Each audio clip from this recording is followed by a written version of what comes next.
NCERT की book का chapter number 7 math की जो सेकंड बुक है, मैथ्स की जो अपनी सेकंड बुक है उसका चैप्टर नंबर 7 पढ़ने जा रहे हैं, जिसका नाम है समाकलन।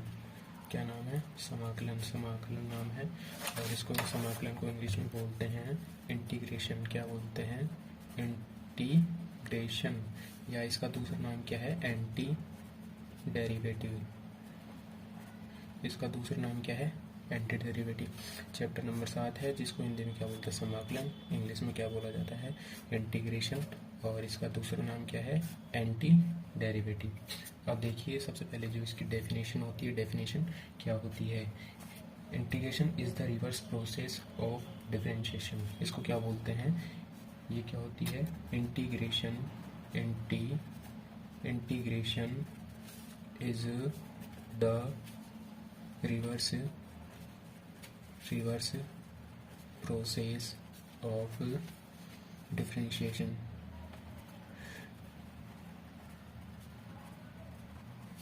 ये क्या होती है? इंटीग्रेशन की डेफिनेशन क्या हो जाएगी? डेफिनेशन क्या होगी? Integration is the reverse process of differentiation, या इसको हिंदी में क्या बोलते हैं अपन? अवकलन के व्युत्क्रम। अवकलन का व्युत्क्रम मतलब उल्टे। अवकलन के व्युत्क्रम या उल्टे प्रक्रम को क्या कहते हैं? प्रक्रम को समाकलन कहते हैं। ठीक है, ये तो हुई इसकी डेफिनेशन की बात। अब देखिए, सबसे पहले आप ये जानते हैं कि अपने ये अवकलन और समाकलन एक दूसरे के उल्टे होते हैं। ये क्या होते हैं? एक दूसरे के अपोजिट। ये एक दूसरे के क्या होते हैं? अपोजिट। जैसे कि मैं बात करूं, अपन एक अपोजिट आप सब जानते हैं, एक होता है रात। रात का व्युत्क्रम क्या होता है? दिन। रात का व्युत्क्रम क्या होता है? दिन। इसी प्रकार से अवकलन का व्युत्क्रम क्या होता है? उल्टा क्या होता है? समाकलन। अवकलन को जो लिखा जाता है वो लिखा जाता है d/dx से, या इसको आगे अपन ऐसे भी लिख सकते हैं dy/dx। dy/dx लिखा है अपन ने, तो इसका मतलब क्या है? x के सापेक्ष। क्या है? x के सापेक्ष y में परिवर्तन। x के सापेक्ष किस में परिवर्तन? y में परिवर्तन की दर। ये क्या होती है? अवकलन। ये dy/dx को क्या बोलते हैं अपन? x के सापेक्ष y में परिवर्तन की दर। ठीक है, अब आगे अपन देखना चाहें तो आगे अपन और क्या कह सकते हैं। अब देखिए, अब जो अपना समाकलन है, उसे किस प्रकार से समाकलन अपने होते हैं? समाकलन अपने कितने प्रकार के होते हैं? 2 प्रकार के। पहला होता है अनिश्चित समाकलन, और दूसरा होता है निश्चित समाकलन। दूसरा कौन सा होता है? निश्चित समाकलन। इसको इंग्लिश में बोला जाता है, क्या बोला जाता है इसको? इनडिफाइनाइट इंटीग्रल, और इसको बोलते हैं डिफाइनाइट इंटीग्रल बोलते हैं। अब देखिए, अब इसकी जरूरत क्यों पड़ी? इन चीज़ों की जरूरत हमें क्यों पड़ती है? सबसे पहले देखिए, अपने पास कोई सी भी आकृति है, जैसे कि अपने पास एक त्रिभुज है। त्रिभुज का अपन क्षेत्रफल निकाल सकते हैं। कुछ निश्चित आकृतियां होती है जिनका अपन क्षेत्रफल निकाल सकते हैं, जैसे कि ये वाली कुछ स्ट्रक्चर हो गई। ये क्या है? ये ट्राइंगल है, त्रिभुज है। इसका क्षेत्रफल अपन 1/2 आधार इंटू ऊंचाई से भी निकाल सकते हैं। उसके अलावा अपन ज्योमेट्री का भी यूज कर सकते हैं। ये आयत है, इसका भी क्षेत्रफल अपन निकाल सकते हैं। इस प्रकार से कोई और स्ट्रक्चर अपन उसका भी क्षेत्रफल एरिया ज्ञात कर सकते हैं। इस प्रकार से भी आगे आप चाहिए, आप इसको कितना भी कॉम्प्लेक्स कर लो, अपन उसका अपन फॉर्मूलों के द्वारा अपन क्षेत्रफल ज्ञात कर सकते हैं। लेकिन कुछ ऐसी स्ट्रक्चर जिनका अपन क्षेत्रफल नहीं ज्ञात कर सकते, जैसे कि अपन को इस लाइन से घिरा हुआ क्षेत्रफल ज्ञात करना है, इस लाइन से घिरा हुआ क्षेत्रफल ज्ञात करना है, इस प्रकार का कोई एरिया उसका क्षेत्रफल ज्ञात करना है, तो ऐसा एरिया ज्ञात करने के लिए हमें किसकी जरूरत पड़ेगी?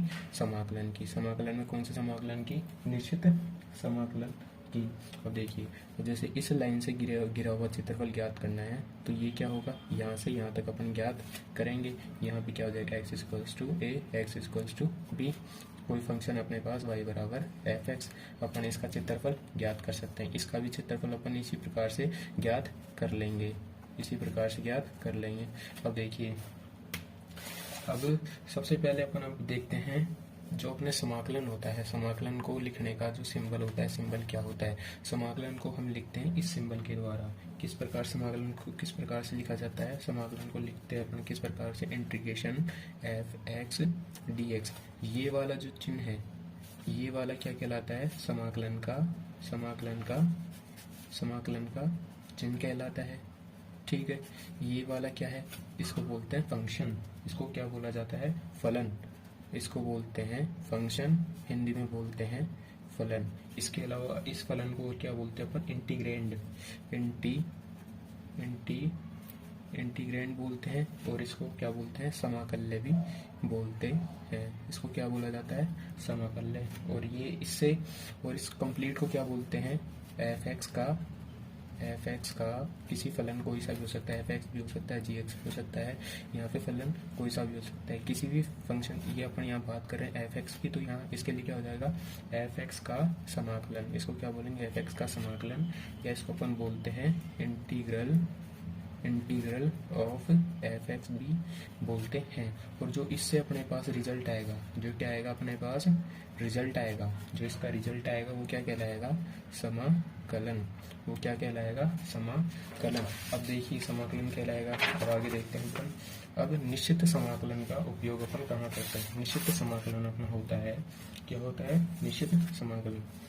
एक होता है अनिश्चित समाकलन। अनिश्चित समाकलन तो अपना जैसे कि कोई फंक्शन हो गया, फंक्शन अपना कोई सा भी हो गया, एक्स हो गया, कुछ पोलिनोमियल हो गया, पोलिनोमियल जैसे एक्स स्क्वायर हो गया, एक्स स्क्वायर प्लस 3 हो गया, 3x प्लस 2 हो गया, कोई सी भी जटिल संख्या हो गई, साइन एक्स, ट्रिग्नोमेट्रिक फंक्शन आ गया, और लोग एक्स आ गया, कुछ भी आ गया, ये अपने कैसे होते हैं, इन सब का समाकलन क्या कहलाता है, अनिश्चित समाकलन, जिसके अंदर अपने लिमिट नहीं दी होती, लिमिट नहीं होती, किस में नहीं होती, अनिश्चित समाकलन में।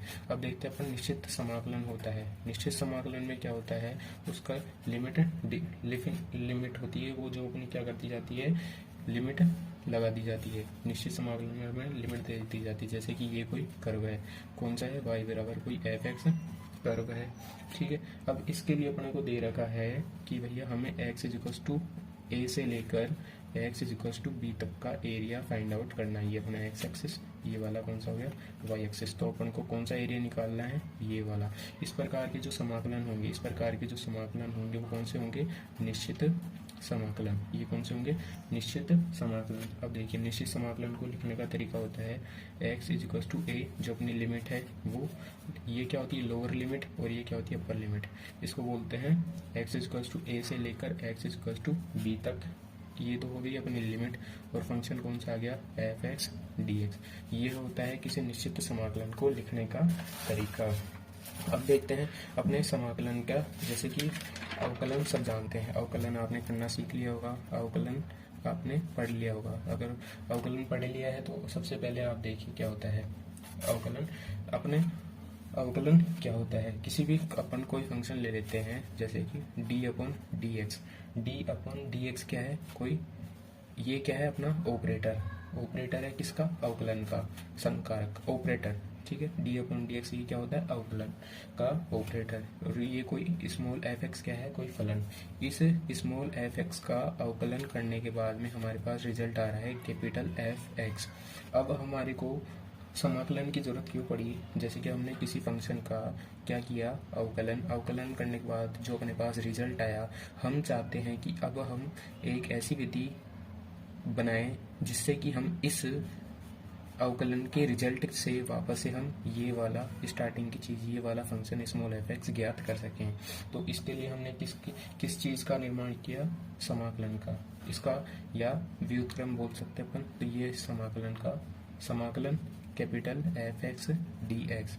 अब इस अवकलन के स्मॉल एफ एक्स का अवकलन का जो रिजल्ट आया कैपिटल एफ एक्स, अब जब हम इसका समाकलन करेंगे तो अपने पास क्या आ जाएगा वापस से, स्मॉल एफ एक्स।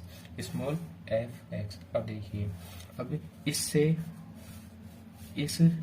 ये वाली चीज कैसे आई, अब वो देखते हैं अपन। जैसे ये अपने क्या था, D upon d x f x था, स्मॉल एफ एक्स था, और स्मॉल एफ एक्स बराबर क्या था, कैपिटल एफ एक्स। ये क्या था, कैपिटल एफ एक्स। तो हम इसको कैसे लिख सकते हैं, डी स्मॉल एफ एक्स। ये वाली चीज़ उधर वज्र गुना हो जाएगी, क्रॉस मल्टीप्लाई हो जाएगी, ठीक है। अब हम दोनों साइड क्या कर देंगे, समाकलन लगा देंगे। समाकलन टी स्मॉल एफ एक्स बराबर integration capital F x D x. यहाँ पर क्या लिख सकते हैं अपन, समाकलन का उपयोग करने पर ठीक है। ये क्या आ जाएगा, ये समाकलन अवकलन को काट देगा, तो यहाँ पे क्या आ जाएगा, स्मॉल एफ एक्स बराबर integration capital F x D x. ये देखिए ये वाली चीज़, ये दोनों चीज़ सेम ही है, ये वाली चीज़ और ये वाली चीज़ दोनों सेम है, यानी अपना जो रिजल्ट था वो सही आ गया।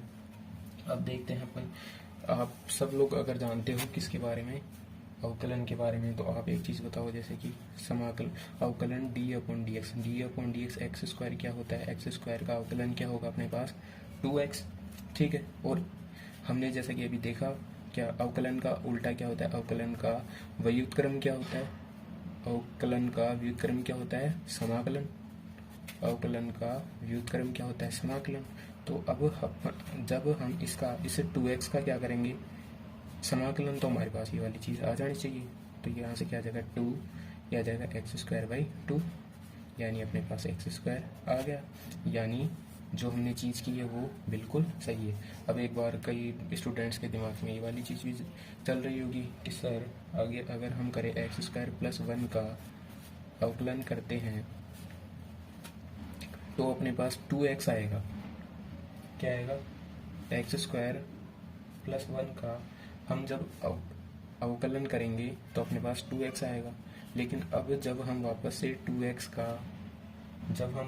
2x का क्या करेंगे, समाकलन, तो हमारे पास एक्स स्क्वायर आएगा।